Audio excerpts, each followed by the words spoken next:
नमस्ते दोस्तों, आज की इस कहानी में आपका स्वागत है। दोस्तों, मेरा नाम आरती है। कुछ दिन बाद ही में मेरी शादी होने वाली थी। मेरे सारे घर वाले मुझे किसी राजकुमारी की तरह सेवा कर रहे थे। मैं बहुत ज्यादा खुश थी। मेरी शादी तो मेरी पसंद से नहीं हो रही थी, लेकिन मुझे लड़का पसंद आ गया था। घर में बहुत चहल पहल लगी हुई थी। मेरे पिताजी तो जिंदा नहीं थे, लेकिन मेरी काफी सारी कजन्स थी। मेरी मम्मी ने ही मेरे लिए सब कुछ किया था। 1 महीना पहले ही मेरी कजन सब ढोलक लेकर के बैठ गई थी और रोज ही घर में कोई न कोई हंगामा होता था। जब लड़की की शादी होती है तो उसको इस बात की खुशी होती है कि मुझे नए नए कपड़े मिलेंगे। मेरी सारी सहेलियां मुझे किसी राजकुमारी की तरह प्यार करेंगी, मुझे उठ के कोई पानी भी नहीं पीने देंगी। लेकिन यह नहीं पता होता है कि आगे क्या होने वाला है, पूरी जिंदगी में उसके साथ क्या होना है। और यकीन मानिए कि किसी के साथ भी ऐसा नहीं होता। किसी भी लड़की को कोई खबर नहीं होती कि उसकी शादी के बाद उसके साथ क्या होगा। लेकिन इसका मतलब ये नहीं कि आप इन दिनों को एंजॉय नहीं करें। 4-5 महीने अगर किसी की किस्मत अच्छी हो तो 1-2 साल, लेकिन मैं कहती हूँ कि इस वक्त को एंजॉय करना चाहिए। पर ना जाने आज मुझे मेरे पिताजी की याद आ गई। मेरी शादी में सिर्फ अब 1 महीने ही रह गए थे। अगर वह यहाँ होते तो बहुत खुश होते। उनकी आशीर्वाद की मुझे सख्त जरूरत थी। मैं अपने पिताजी से बहुत करीब थी। उनको इस दुनिया से गए 2 साल ही हुए थे। उनके साथ मेरी बहुत ही खूबसूरत और अच्छी यादें थीं। मैं घर की छत पर चली गई। नीचे अभी से तैयारियां शुरू हो गई थीं और लाइट्स वगैरह भी लगने लगी थीं। मेरी मम्मी सब कुछ कर रही थीं। उन्होंने कहा कि वह मेरी बहुत अच्छे से शादी करवाएगी ताकि मुझे हमेशा याद रहे। वैसे देखा जाए तो इन सारी सजावट का लड़की की जिंदगी पर कोई असर तो नहीं पड़ता है, लेकिन फिर भी इंसान 2 पल की खुशी ही मना लेता है, क्योंकि खुशियां कोई आपको प्लेट में सजाकर नहीं देता। खुशियां तो चुरानी पड़ती हैं, वक्त से जमाने से। इसीलिए शायद रस्मों रिवाजों को बनाया गया है। मैं छत पर खड़ी थी। छत पर बहुत खामोशी थी। सर्दियों का मौसम आने वाला था। ठंडी ठंडी हवा चल रही थी। मैं सोचने लगी कि मेरी शादी सर्दियों में हो रही है। ये बहुत अच्छी बात है। मुझे मोटे एम्ब्रॉयडरी वाले कपड़े पहनने में आसानी होगी और शायद मैं अपने पति के साथ हनीमून पर भी जाऊं। ठंडे इलाके में अपने पति के साथ जाना और सैर करना हर लड़की का सपना होता है।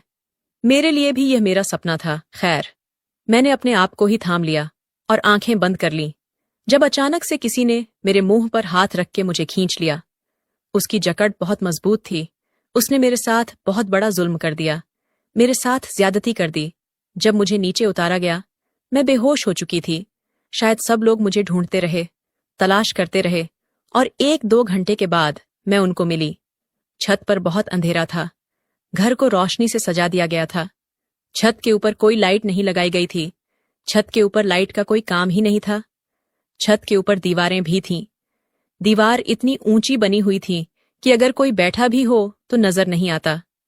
इसलिए घर वालों को मेरी तलाश करने में बहुत परेशानी हो रही थी, क्योंकि उस आदमी ने मेरे साथ बहुत घटिया हरकत की थी।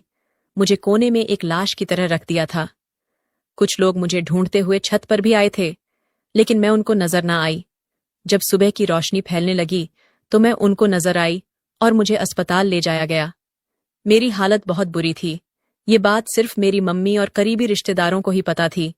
उनको ये नहीं पता था कि मेरे साथ क्या हुआ। मैंने बताया भी नहीं। मैं डर गई थी। मैंने कहा कि मुझे चक्कर आ गया था और मैं बेहोश हो गई थी। मेरी मम्मी ने कहा कि हाँ, जब सारी सारी रात बैठ के तुम लोग गाने गाओगे, मेहंदी लगाओगे, आराम नहीं करोगे, तो फिर यही सब कुछ होगा ना। पूरा दिन पूरी रात इंसान जागेगा तो ऐसा ही होगा। आज से ऐसा कुछ नहीं होगा। मेरी तो जान ही निकल गई थी। तुम्हें पता है मैंने तुम्हें कहाँ कहाँ नहीं ढूंढा। मेरा तो पूरा संसार ही अंधेरी हो गया था। मुझे लगा पता नहीं तुम कहाँ चली गई, कहीं तुम्हें कुछ हो तो नहीं गया। मैंने कहा, मम्मी आपको परेशान होने की जरूरत नहीं है, अब मैं बिल्कुल ठीक हूं।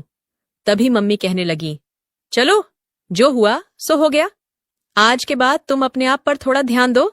शादी के अब ज्यादा दिन नहीं बचे हैं। इतना जग होगी तो चेहरे से रौनक खत्म हो जाएगी। दुल्हन के चेहरे पर रौनक नहीं होगी तो प्यारी कैसे लगोगी। मेरी मम्मी ने कहा कि अब तुम्हें सिर्फ आराम करना है। मैंने अपना सर हिलाकर कहा, अच्छा ठीक है। फिर हम लोग अस्पताल से घर आ गए। धीरे धीरे समय बीतता गया। मुझ पर जो गुजरा था वह मैंने किसी को नहीं बताया। मैं अपनी जुबान को खामोश कर चुकी थी। मैंने उस दर्द को अपने सीने में दबा लिया था और किसी को भी कुछ नहीं बताया। और शादी के दिन भी करीब आ गया। अब शादी के बस 5 दिन ही बच गए। इन 5 दिनों तक मेरा बहुत ख्याल रखा गया। मेरी उदासी को यही सोचा गया कि शायद मैं अपने पिताजी को याद कर रही हूं, इस घर से और सबसे से दूर जाने वाली हूं, इसलिए मैं परेशान हूं। लेकिन मैं ही जानती थी कि मेरे साथ क्या हुआ था। पर मैंने अपनी जुबान बंद कर ली थी, क्योंकि मुझे पता था कि इसका नतीजा क्या निकलने वाला था। मुझे नहीं पता कि वह कौन था जिसने मेरे साथ यह सब कुछ किया, लेकिन अभी भी मैं अपनी जिंदगी को बर्बाद होने से बचा सकती थी। खामोश रहकर यह सब कुछ कर सकती थी। मुझ पर क्या गुजर रही थी सिर्फ मैं ही जानती थी, लेकिन किसी को कुछ बता नहीं सकती थी। कभी कभी आंखों में आंसू आ जाते थे। मैं बेकाबू हो जाती तो बस यही बोल देती कि पिताजी की याद आ रही है, आप लोगों से दूर जाने के दुख में परेशान हूं। बाकी घर में इतनी रौनक लगी हुई थी कि ज्यादा किसी का मुझ पर ध्यान नहीं गया, और मैंने भी अपने ऊपर कंट्रोल करने की बहुत कोशिश की। और आखिर मेरी शादी का दिन आ गया। बस आज का यह दिन गुजर जाता तो मेरी जिंदगी में सब कुछ ठीक हो जाता। वक्त का यही इलाज था कि वक्त गुजर जाता। आप लोग ये सोच रहे होंगे कि शादी भी नहीं करनी चाहिए थी, किसी और की जिंदगी बर्बाद नहीं करनी चाहिए थी, लेकिन ये फैसला करना मेरे बस में नहीं था। ये फिल्मों में हो सकता है, लेकिन असल जिंदगी में बड़ा मुश्किल है। एक लड़की की शादी टूट जाना इससे भी ज्यादा बुरा होता है। हमारे समाज में एक लड़की की शादी टूट जाने से फिर कोई उसे कभी भी इज्जत की नजर से नहीं देखता। मैं अपने लिए इतना बड़ा सजा कैसे चुन सकती थी? मुझे तो पहले ही एक बहुत बड़ी सजा मिल चुकी थी। अब मैं दूसरी सजा अपने लिए नहीं चुन सकती थी। मेरी एक ननद थी, ससुर थे और मेरी सास थी, और मेरा पति एकलौता बेटा था। वह लोग बारात लेकर आ चुके थे। बारात आ गई थी। अभी मुझे बाहर तो बिठाया नहीं गया था, लेकिन मेरी ननद मेरे कमरे में आ गई। उसने मुझे देख लिया और कहा कि आप तो बड़ी खूबसूरत लग रही हैं भाभी। वैसे मैं बहुत खूबसूरत थी, और आज मैं दुल्हन के जोड़े में बेहद खूबसूरत लग रही थी। मेरी ननद मेरे पास आई और बैठ गई। अभी कुछ ही देर हुई थी कि अचानक से मुझे उल्टी आने लगी। अगर वह मेरे और करीब रहती तो शायद मैं उसके ऊपर ही उल्टी कर देती। मैंने मुंह पीछे कर लिया। उसने कहा, भाभी क्या हो गया आपको? मैंने कहा, वह दरअसल डाइटिंग कर रही हूं। ना तो मेरे पेट की हालत अजीब सी हो गई है, और टेंशन से भी ये सब कुछ हो रहा है। उसने कहा, परेशान होने की क्या जरूरत है? आज तो आपकी शादी है, आपको खुश होना चाहिए। मैंने अपने आप को लिया, पर थोड़ी देर के बाद फिर से मुझे उल्टी आने लगी। मेरी ननद ने मुझे अजीब नजरों से देखा और कहा, मैं 1 मिनट में आती हूं। इतना कहकर वह वहां से चली गई। मेरी मम्मी को ये बात पता चल गई कि मुझे उल्टियां हो रही हैं। मेरी मम्मी कहने लगी, क्या उल्टा सीधा खा लिया है तूने? तेरी ननद ने भी तुझे ऐसे करते हुए देख लिया? तुझे नहीं पता, बेटी लोग उल्टी सीधी बातें करते हैं कि दुल्हन उल्टियां कर रही है। मैंने कहा, क्यों किसी को उल्टी नहीं आ सकती? मेरी मम्मी ने कहा, जवान लड़कियों को ऐसे शादी वाले दिन थोड़ी ना उल्टी आती है। तुझे यह नहीं पता कि जवान लड़की की उल्टी आने से उसे किस बात से जोड़ा जाता है। इतनी भी तू बेवकूफ नहीं है, ये तो तुझे पता है। मैंने कहा, मम्मी ये सब कुछ ड्रामों में होता है। मैंने कहा कि मम्मी, मैंने अपनी ननद को कह दिया था कि मैं डाइटिंग कर रही हूं, इसलिए मेरे साथ ऐसा हो रहा है। मेरी मम्मी ने कहा, तो तुमने डाइटिंग की है और ये भी तुमने मुझे नहीं बताया, इसलिए तेरे साथ ऐसा हो रहा है। शादी होने वाली है, फिर भी उलटी सीधी हरकतें करती रहती हो। क्या जरूरत है तुझे डाइटिंग करने की? एक तो मैं बहुत परेशान थी, ऊपर से मेरी मम्मी मुझे 4 बातें सुनाने लगी। मैंने कहा, मम्मी बस कीजिए, अब मुझे बिल्कुल भी अच्छा नहीं लग रहा है, इसीलिए आप मुझे ज्यादा कुछ मत कहिए। मैंने मम्मी से ज्यादा बहस करना नहीं चाहा, क्योंकि मैं भी इंसान हूं, जुबान भी फिसल सकती थी। मैंने बड़ी मुश्किल से सब कुछ छुपा लिया और मुझे मंडप पर बैठा दिया गया। लेकिन मैं मंडप पर थोड़ी देर ही बैठी थी कि मेरी आंखों के आगे अंधेरा छाने लगा और मैं बेहोश हो गई। मुझे होश नहीं आ रहा था। मुझे बाद में पता चला कि जब मुझे होश नहीं आ रहा था तो मेरी ननद ने सबके सामने कहने लगी कि पहले भाभी उल्टियां कर रही थीं, अब भाभी बेहोश हो गई है। आखिर यह मामला क्या है? ससुराल वाले तो ऐसे ही होते हैं, वह आपके लिए कभी अच्छे नहीं होते। आप उनको सीधी बात बताओ तो उनको उल्टा सुनाई देती है। और यहां पर तो मैं खुद फंस गई थी। पहले मुझे उल्टियां आ रही थीं, उसके बाद मुझे चक्कर आ गए। तो उन्हें शक तो होना ही था कि लगता है बात कुछ और है। आखिर कब तक मैं इस बात को छुपा सकती थी? मैं तो बड़ी परेशान हो गई, लेकिन अब मैं क्या करती? अभी तो मुझे सबकी नजरों का सामना करना था, सबके सवालों के जवाब देने थे। पता नहीं वह मेरे बारे में क्या समझेंगे। सब कहने लगे, अरे कोई डॉक्टर को बुलाओ, आखिर दुल्हन को क्या हो गया है। शादी में ही एक शख्स आया हुआ था जो डॉक्टर था। उसने मेरा चेकअप किया तो वह हैरान रह गया। तब तक मुझे होश आ चुका था। जब उसने यह खबर सुनाई, उसने कहा कि मैं मां बनने वाली हूं। ये बात सबके लिए ही बहुत अजीब थी। मेरी मम्मी ने कहा, मैं तेरा मुंह नोच लूंगी, तूने ये बात भी कैसे कर दी? मेरी बेटी की शादी है और तू इसके बारे में कैसी बात कर रहा है? ऐसा कुछ नहीं है, मेरी बेटी का किसी के साथ कोई चक्कर नहीं है। मेरी सास ने सबके सामने कहना शुरू कर दिया, चक्कर नहीं है तो फिर ये पेट से कैसे हो गई है? डॉक्टर ने खुद कहा है। मेरी मम्मी कहने लगी, देखिए ऐसा मत कहिए, मेरी बेटी कभी कोई गलत काम नहीं कर सकती, वह तो आज तक किसी लड़के से बात तक नहीं की है। मेरी मम्मी डॉक्टर से कहने लगी, ऐसा तुम क्यों कह रहे हो? कह दो ये झूठ है, बहुत बड़ा तमाशा बनेगा। डॉक्टर ने कहा, कोई बात नहीं हो सकता है, मैं गलत भी अभी टेस्ट करवा लेते हैं। यहां पर एक लैबोरेट वाले को मैं जानता हूं, वह आधे घंटे में टेस्ट की रिपोर्ट भी दे देगा। मैंने कहा, मैं बिल्कुल टेस्ट नहीं करवाऊंगी। मेरी मम्मी ने कहा, तू क्यों टेस्ट नहीं करवाना चाहती है? सबके सामने मेरी इज्जत की नीलामी मत कर, चुपचाप जो कहते हैं वह कर ले। मुझे पता था कि मैं ही मुश्किल में थी। उन्होंने मुझसे टेस्ट करवा लिया। आधे घंटे में उसने टेलीग्राम पर रिपोर्ट भेज दी। उस आदमी ने वही रिपोर्ट अपने फोन पर ऑन करके सबके सामने दिखा दी। उसने कहा, ये लड़की मां बनने वाली है, इसमें कोई झूठ नहीं है। अब तो रिपोर्ट भी आमने सामने आ गई है। मेरी मम्मी ने मेरी तरफ ऐसे देखा जैसे वह मुझे जानती ही नहीं और जैसे मैं उनकी बेटी ही नहीं हूं। सारे लोग बातें बनाने लगे। मेरी ननद भी उलटी सीधी बातें करने लगी। मेरी सास तो कहने लगी, भगवान का कृपा है, इस लड़की से मेरे बेटे की शादी नहीं हुई। मैं अपने सर झुकाए सबकी बातें सुन रही थी। मेरे पास कोई जवाब नहीं था। मेरी सास ने मेरी मम्मी को बहुत उल्टी सीधी बातें सुनाई। मेरी सास कहने लगी, आप तो बड़ा कह रही थी कि मेरी बेटी बहुत अच्छी है। सावी सावित्री के दम भर रही थी। देखिए आपकी बेटी ने क्या किया। यह तो हमारी कजस है कि हमें सही वक्त पर पता चल गया, नहीं तो हमारे बेटे की तो जिंदगी बर्बाद हो जाती। हमारे बेटे ने कोई पाप नहीं किया है कि उसकी शादी ऐसी लड़की से होती। मेरा होने वाला पति भी मुझे अजीब नजरों से देख रहा था। उसकी आंखों में मेरे लिए नफरत थी। मेरी सास ने कह दिया कि मैं तो अपने बेटे की शादी इस लड़की से कभी नहीं करवाऊंगी। हम सब जा रहे हैं। मेरी मम्मी उनके कदमों में बैठ गई और रोने लगी। उनके सामने हाथ जोड़ने लगी। मैंने अपनी मम्मी को ऐसे करते हुए देखा तो मेरा दिल फटकर रह गया। लेकिन मैं क्या कर सकती थी? क्या यह मेरी गलती थी कि मेरे साथ यह सब कुछ हुआ था? लेकिन यहां पर ऐसा ही होता है। अगर एक लड़की की हालात सबके सामने इस तरह आए तो लोग लड़की को ही गलत ठहराते हैं, उसे ही बदचलन कहा जाता है। यही तो करती है दुनिया एक औरत के साथ। मैं भी अपने आप को यही कह रही थी कि मेरी कोई गलती नहीं है, इसमें मेरी क्या गलती है। मेरे साथ तो एक हादसा हुआ था, लेकिन मैं किसी भी तरह कुछ भी साबित नहीं कर सकती थी। मैं बुरी तरह से रो रही थी।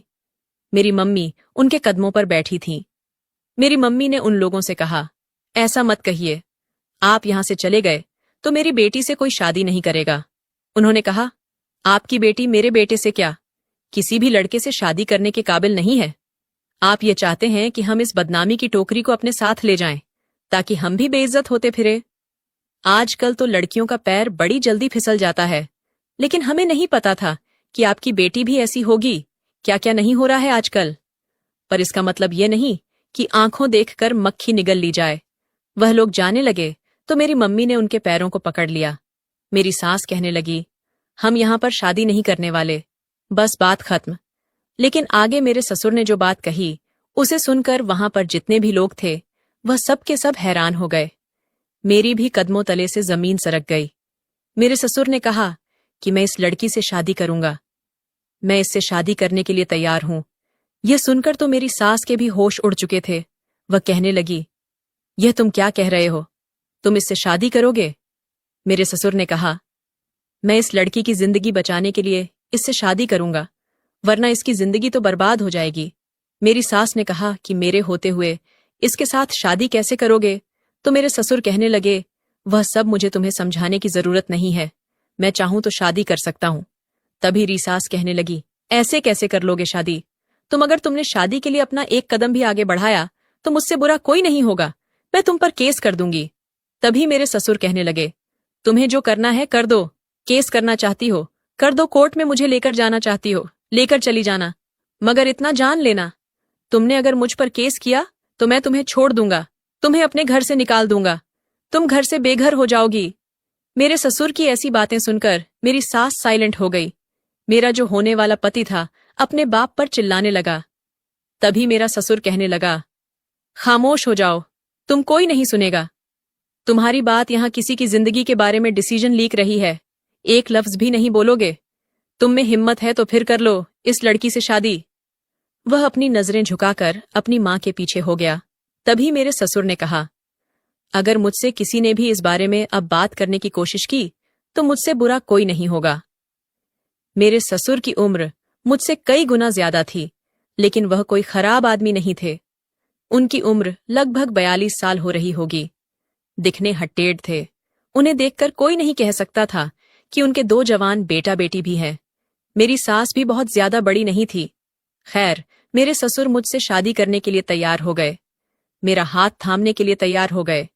मेरी मम्मी ने उन्हें ऐसे देखा जैसे वो मेरी मां के लिए मसीहा है। मेरी सास की हालत अजीब सी हो गई। उन्होंने कहा, तुम इस लड़की से शादी नहीं करोगे? तो उन्होंने कहा, मैं मर्द हूं, मैं जिससे चाहूं शादी कर सकता हूं, तुम मुझे रोकने वाली होती कौन हो? मैं इस लड़की की इज्जत और जिंदगी बचाने के लिए इससे शादी जरूर करूंगा। मेरी मम्मी ने फौरन हाँ कह दिया। उन्होंने कहा, अभी इसी वक्त शादी होगी। मेरी सास और मेरा होने वाला पति और मेरी ननद वहां से वापस चली गई। उन्होंने नाराजगी का इजहार किया और वह वहां से चले गए, लेकिन मेरा होने वाला ससुर वहीं मौजूद था, जो अब मेरा होने वाला पति था। कुछ रिश्तेदार बिना कुछ कहे खामोशी के साथ चले गए। कुछ रिश्तेदार थे जो आपस में एक दूसरे से बातें करने लगे। वह लोग मुझे कहने लगे कि कैसी लड़की है जो शादी से पहले ही पेट से हो गई है, पता नहीं किससे मुंह काला करके बैठी है, किसका बच्चा पेट में लिए घूम रही है। इसको देखो तो जरा इसे जरा भी डर नहीं लगा कि शादी करके दूसरे घर में जाएगी तो वहां कैसे रहेगी। दूसरे का बच्चा लेकर इसने कितने निडर होकर शादी करना चाहा। मेरी मम्मी ने यह सब सुन लिया तो मां ने उन लोगों से हाथ जोड़ के कहा, आप अगर मेरी बेटी की इज्जत नहीं कर सकते तो आप यहां से जा सकते हो। उन्होंने कहा, कौन सी इज्जत? आपकी बेटी ने तो सब कुछ बर्बाद कर दिया, तुम्हें कुछ कहने की जरूरत नहीं है, हम खुद ही से चले जाएंगे। वैसे भी कौन रहना चाहेगा? वैसे भी यहां शादी नहीं, यहां तो तमाशा हो रहा है। लो भाई, आया था कोई लड़का शादी करने के लिए, अब इससे एक अधेड़ उम्र का आदमी शादी करने के लिए तैयार है। वह औरतें हंसने लगीं। सब लोग चले गए। मुझे वापस कमरे में ले जाया गया। मैंने अपनी मम्मी से कहा, मैं इस बूढ़े से शादी नहीं करूंगी। तो मेरी मम्मी ने मेरे मुंह पर थप्पड़ दे मारा।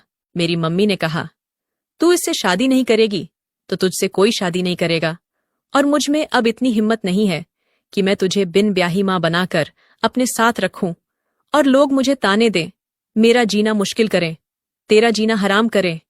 इससे अच्छा है कि तू इस बूढ़े मर्द से शादी कर ले। तूने एक बार भी नहीं सोचा, मेरी इज्जत के बारे में तुमने मेरा एक बार भी ख्याल नहीं किया। बिना बाप के तुझे मैंने कैसे पाला है, यह मैं ही जानती हूं। मैंने अपने बारे में कभी नहीं सोचा, मैंने सिर्फ तुम्हारे बारे में सोचा, लेकिन तुमने मेरी इज्जत का जरा भी ख्याल नहीं किया।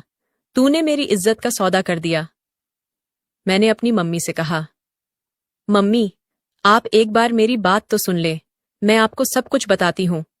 मेरी मम्मी ने कहा, कुछ भी बताने का अब वक्त नहीं है, और सबसे बड़ी टेंशन वाली बात यह है कि तू मां बनने वाली है, तेरी कोख में किसी का बच्चा है और तू वहां पर दुल्हन बनी बैठी थी। एक दुल्हन जिसकी शादी है और पता चलता है कि वह अपनी शादी वाले दिन ही पेट से है, तो फिर ऐसी लड़की का साथ ये समाज क्या करेगा? तुझे पता है? अरे तुझे तो खुश होना चाहिए कि एक नेक आदमी ने तेरे साथ शादी करने की हामी भर ली।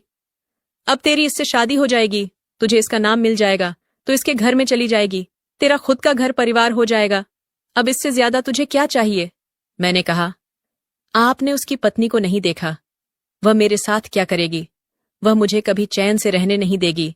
मेरी मम्मी ने कहा, यह तेरी परेशानी है, मेरी नहीं। वहां जाकर तुझे यह सब कुछ संभालना होगा। अभी यहां जो हो रहा है ये मेरी परेशानी है और मुझे इस परेशानी से निकलना है। इस परेशानी के साथ मैं चैन से नहीं जी पाऊंगी। मैंने कहा, मम्मी, मैं आपके लिए परेशानी बन गई हूं, मैं आपकी बेटी हूं। मेरी मम्मी ने कहा, बेटियां ही तो बड़ी परेशानियां बनाती हैं। तभी तो जब बेटियां पैदा होती हैं तो लोग परेशान हो जाते हैं। अब मैं खामोश हो गई क्योंकि मेरी मम्मी ने ही मेरा फैसला कर दिया था। अब मैं कुछ बोलना नहीं चाहती थी। मैं बैठी रही, जिंदा लाश की तरह, जिसमें कोई जान नहीं थी। मेरी शादी मेरे ससुर के साथ हो गई, जिसका नाम श्याम था। अब वह मेरा पति था। आधे से ज्यादा रिश्तेदार जा चुके थे। जो खड़े थे वह सिर्फ तमाशा देखने के लिए ही खड़े थे। कुछ ऐसे थे जो मेरी मम्मी को तसल्ली भी दे रहे थे, लेकिन साथ यह भी कह रहे थे कि आपने अपनी बेटी की अच्छी परवरिश नहीं की है। आपका पति भी तो इस दुनिया में नहीं था ना, और आप कमाई में लग गई। आपने बेटी को छोड़ दिया। काश कि आपने थोड़ा सा ख्याल किया होता तो आज यह हम सबके लिए इतनी बड़ी बदनामी का कारण न बनती। दोस्तों, आपको यह कहानी कैसी लगी? कमेंट करके जरूर बताएं। अगर आपको यह कहानी पसंद आई हो तो इसे लाइक करें और अपने दोस्तों के साथ शेयर करें। आगे भी ऐसी ही रोमांचक कहानियों के लिए हमारे चैनल को सब्सक्राइब करें ताकि आप हमारी कोई भी कहानी मिस ना करें।